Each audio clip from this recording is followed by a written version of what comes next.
Welcome, y'all. It's Wes with DIY Food Plot Pro. Thanks for joining us. Today we're going to go through some of my equipment that I use to produce the food plots. I'm going to show you what I think you absolutely need to have and some things that are handy to have, but when you're on a budget might be able to be pushed down the road. So you can see I've got most of the equipment up here. I've still got a few pieces down there I'm going to show you later. Right here is the majority of what I produce all these food plots with. So the very first piece of equipment that we're going to talk about is the most important in my opinion, and that's tractor. This is a Case IH JX80. It's about an 80 horsepower tractor.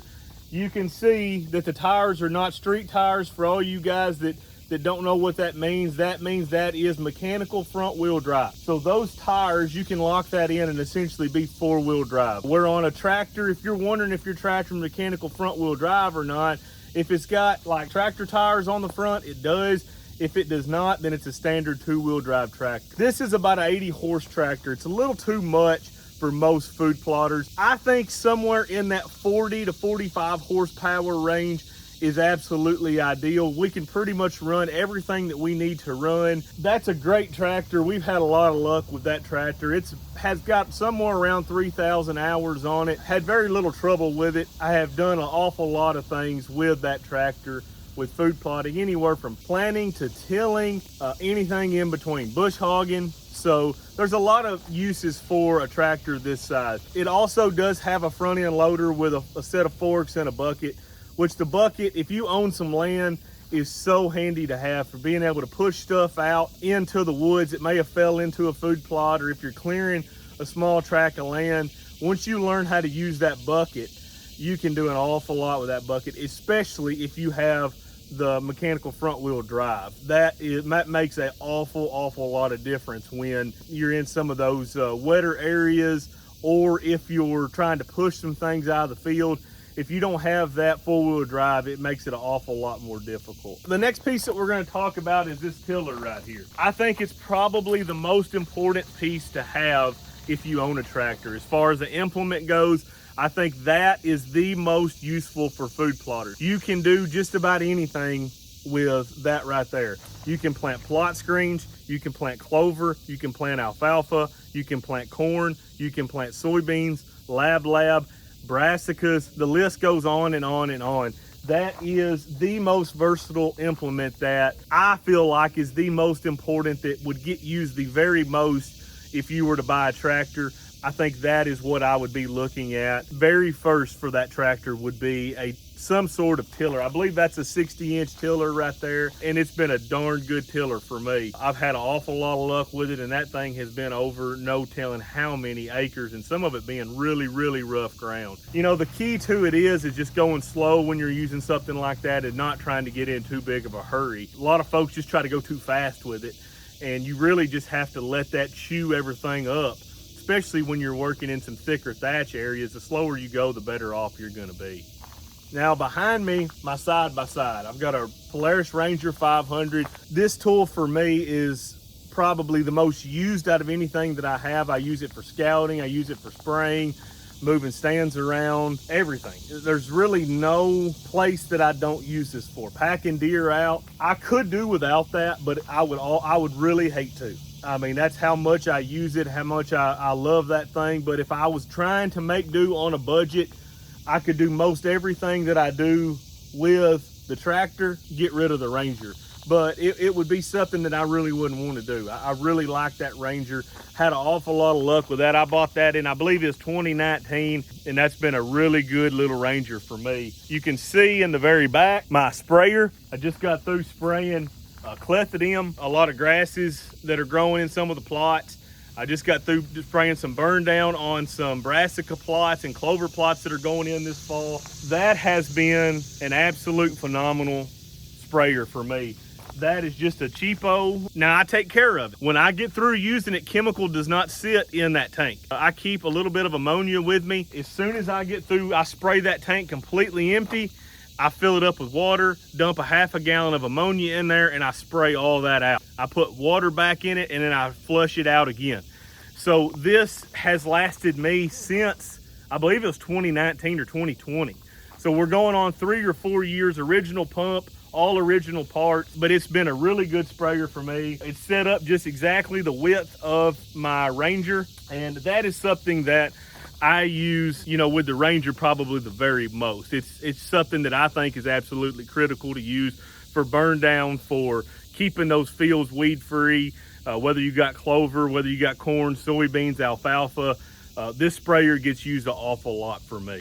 Okay, coming on down the line, I've got a wick bar applicator that I just built. I think that's going to be pretty handy. It mounts on my Ranger, but you could also get that, you could build that to mount on your tractor, either on the front, on the bucket, or on the back, either one. I chose to do mine with the Ranger. That's something that I can put herbicide on there, go over top of the plants that I don't want to kill, and put a herbicide that will kill the weeds and grasses that are higher than the actual crop. So I'll use that quite a bit. You can see my Swisher Commercial Pro spreader.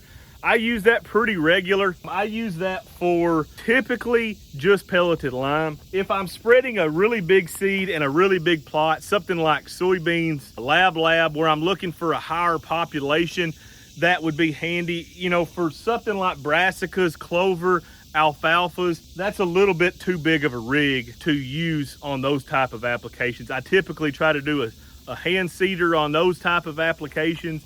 But for something like pelleted lime, where you're putting 3,000-4,000 pounds down, that right there can't be beat. It's been a really good spreader for me. I've spread a lot of soybean acres where I'm doing like a broadcast soybean plot. That's a really good spreader for me. I've got my backpack sprayer that I use an awful lot. I use that more so when I'm going into a crop and trying to maximize the amount of food that's in there. Say I've got a cornfield that's been kind of ate up in one corner, the grass stuff starts coming. I don't want to go in there with my Ranger and run all that corn down, the corn that's left. So I just go in there with my backpack and then I'll spray around. That's something that's really handy to have around as well. Here I've got I believe that's a 6-foot Rhino bush hog, and then I've got, I think this is a Ford 4000 SU. It's a 1970s model, 50 years old, somewhere in that range. It's a mid 40s horsepower tractor, best I remember. Of course, it's 2-wheel drive. If you look at the front tires, you don't see the tractor tire tread like you do in the back. So that's a 2-wheel drive tractor. It does have a front end loader on it. We don't typically use it anymore since we have the bigger tractor. This tractor has been a phenomenal tractor, and this is something that you can get into the market cheap on. They built stuff, as we all know, back in the day, really, really, really good and really stout. That Ford 4000 right there has got, the tack quit working several thousand hours ago. I grew up running that tractor right there. I love that tractor. It's one of my favorite ones to run. It's pretty much retired, other than just a little bit of light bush hog duty is all it really does anymore.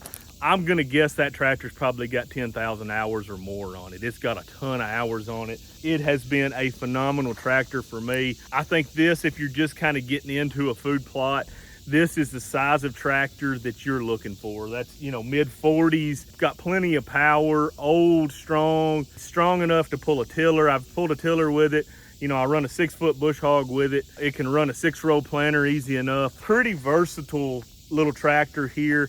I use my bush hog sparingly, to be honest. I don't use it a whole lot when I'm clipping alfalfa, and then when I'm, you know, just going around the edges of fields and things like that. You're gonna have to excuse the mess. This thing's already set up for winter time. It's already parked in the shed. I'm done with it for the year. This is my 6-row John Deere 7000 planter. It's an old planter. I don't think you need a 6-row. I could get by just fine with a 4, even a 2 would be fine. Of course, obviously it would take longer, but I could get by easy enough with a 2 or a 4-row planter. This thing has got corn meters and bean meters, so I can switch over and plant both. Also planted clay peas with it this year as well. So pretty versatile tool that is handy to have. Now, not necessarily needed. You know, I can plant everything with that tiller that I can with this. Now I'm gonna get a little bit better job with this planter, a little more consistent seed spacing, especially with things like corn. That's really where, you know, the difference is set. Now I did broadcast corn plot this year and it did just fine and dandy. In some ways it had some advantages. Over a large scale, I would rather have my planter than I would the tiller. I've also got a seeder that mounts on the back of the tractor. I typically just use that for ag lime. It doesn't get used an awful lot, but it is really handy for spreading that ag lime on food plots. So last but not least is the disc. Got a 13-foot disc. I really don't use this very much anymore. It's something that I like to have around. For cereal grains in the fall, it works out really well. Spread them out, disc them in, or disc, then spread, then disc them back under. Really gets them going off to the races. You don't have to time that rain as much when the moisture's already in the soil. Obviously, you can see the weeds around it. It doesn't get used an awful lot. It's something that I could definitely make do without, but it's something that I like to have around, and I definitely do use it some. As I look into the future of what pieces of equipment that I would like to have to, add to what I've already got, I think a couple things kind of scream out at me. The first thing would be a no-till drill. I would love to have a no-till drill.